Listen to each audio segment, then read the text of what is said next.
அதுக்காக பயந்து நான் அந்த வீடியோவை delete பண்ணவும் மாட்டேன். என் கருத்துக்கள்ல இருந்து பின்வாங்கவும் மாட்டேன். விஜய் அண்ணா, உங்களுக்கு என்ன பழி வாங்கணும்னா நான் என் வீட்டில் இருப்பேன், இல்லைன்னா என் ஆஃபீஸில் இருப்பேன். எம்மா நீ திருந்தவே மாட்டியாம்மா?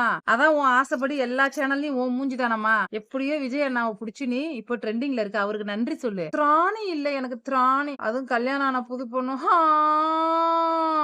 சரி உன் பர்சனலுக்கு வர வேண்டாம். உன் கேரக்டர் என்னன்னு பிக் பாஸ பார்த்தாலே தெரியும். கொஞ்ச நாள் காயத்ரிக்கு ஜால்ரா, அதுக்கப்புறம் ஓவியாவுக்கு ஜால்ரா. ஓவியா ட்ரெஸ் போட்டுட்டு ஓவியாவே கேவலப்படுத்தினா, அசிங்கப்படுத்தினா, அவமானப்படுத்தினா, முதுகுல குத்துனா, அப்புறம் டைரக்டர் விசு அவங்களோட பையன் கூட சேர்ந்து ஜால்ரா குத்துன.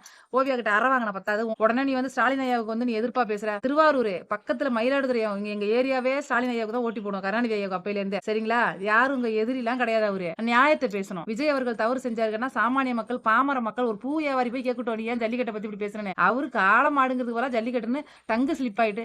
ஏன் அரசியல் பேசும்போது யாருக்கும் வார்த்தை ஸ்லிப் ஆனதே கிடையாது. மைக்கு பிடிச்சி பேசும்போது எத்தனை பேர் அரசியல மாத்தி பேசுறாங்க. ஏன் இப்ப சீமானண்ணா மைக்கு பிடிச்சி ஒரு நாள் ஓட்டு கேட்க வரும்போது டிஎம்கே ஓட்டு போடுங்கன்னு சொல்லி பேசிட்டாரு. டங்கு ஸ்லிப்பா அவருதான். அதுக்கு நீ பெரிய புடுங்கி தமிழ்நாட்டுல பேச வேண்டிய ஆதரவு கொடுக்கறதுக்கு குரல் கொடுக்க எவ்வளவு விஷயம் இருக்கு. அதுல கொடுக்காம இப்போ வந்து அப்படி பொங்குற. அத பாருமா, வயசாகி போய் கல்யாணம் பண்ணிருக்க. உன் குடும்ப வாழ்க்கைய பாருமா.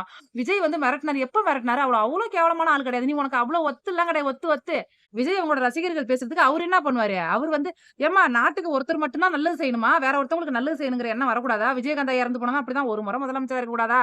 இப்ப விஜய் அண்ணாவுக்கு ஏதாவது நடந்தாலும் அப்படிதான் சொல்லுவீங்க நீங்க. இங்க பாருங்க, நாட்டுக்கு யாரு வேணாலும் நல்லது செய்யலாம்னு இறங்கலாம். யாருக்கு பிடிச்சிருக்கோ அவங்க வரப்போறாங்க. ஒரு சினிமாவுல வில்லன் இருந்தாதான் நடிகரே ஜெயிக்க முடியும். நடிகர் நல்லவர்னு சொல்ல முடியும். படம் ஓடும். அப்படி இருக்கும்போது இது மாநிலம். மக்களுக்கு நல்லது செய்றேன்னு யார் வேணாலும் இறங்குவான். அவரு சினிமாவுல நம்பர் 1 ஸ்டாரு. அவர இழுத்து நீ பேசினா அவரு அரசியலுக்கு வந்திருக்காரு. ரசிகர்கள் ஏதோ பேசுறதுக்கு என்ன பண்ண முடியும்? நீ இப்போ ஸ்டாலின் ஐயா, முதலமைச்சர் ஸ்டாலின் ஐயாவ இழுத்து நீ பேசியிருந்தா கூட 2 டைம் அவரு சிஎம் தமிழ்நாட்டுக்கு. அவருக்குன்னு எவ்வளவு மக்கள் பட்டாளம் இருக்கு. ஆ? அவங்க எந்திரிச்சு வந்து உன் மூஞ்ச கிழிக்க மாட்டாங்க. அதே மாரி தான் இவருக்கும்.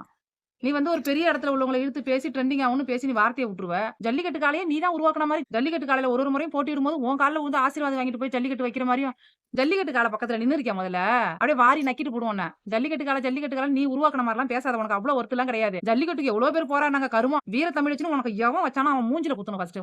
இந்த பொண்ணு மனசார ஜல்லிக்கட்டுக்கு குரல் கொடுத்தலாம் பேச கிடையாது. ட்ரெண்டிங்ல வரணும்னு பேசிருக்கு. நான் இவரு நல்லவரு, அவரு கெட்டவரு, அவரு நல்லவரு, இவரு கெட்டவருலாம் நான் சொல்ல வரக்கூடாது. சினிமா அரசியல் எதுக்குன்னு கேக்குறீங்க? எம்ஜிஆர் ஐயா ஏத்துக்கலையா? ஏன் ஜெயலலிதா அம்மாவ எம்ஜிஆர் ஐயா இறப்புல தள்ளி விட்டீங்க. அதுக்கப்புறம் சிங்கப்பெண் முதலமைச்சரா ஏத்துக்கல அவங்கள. அதே மாதிரி இவரு சினிமால இருந்து வந்திருக்காரு. சரி அனுபவம் இல்ல அவருக்கு. இந்த டைம் வராட்டி அடுத்த டைம் வரட்டும் அனுபவம் அரசியலோட. இங்க யாரும் எதிரி இல்ல. யாரோ ஒருத்தருக்கு மக்களுக்கு நல்லது பண்றாங்க. நல்லது பண்ணா சந்தோஷம்ப்பா, முதல்ல பண்ணுங்க. மாநிலனா யாரோ 2 பேர் போட்டி போட்டு தான் ஆகும். அத ஏன் எதிரியா பாக்குறீங்க? அதனால தான் இந்த மாரி கழிச்சடலாம் உள்ள வந்து தேவையில்லாம ட்ரெண்டிங் ஆவறதுக்கு ஏதோ யாரையும் இழுத்து விட்டு பேசிட்டு இருக்கு.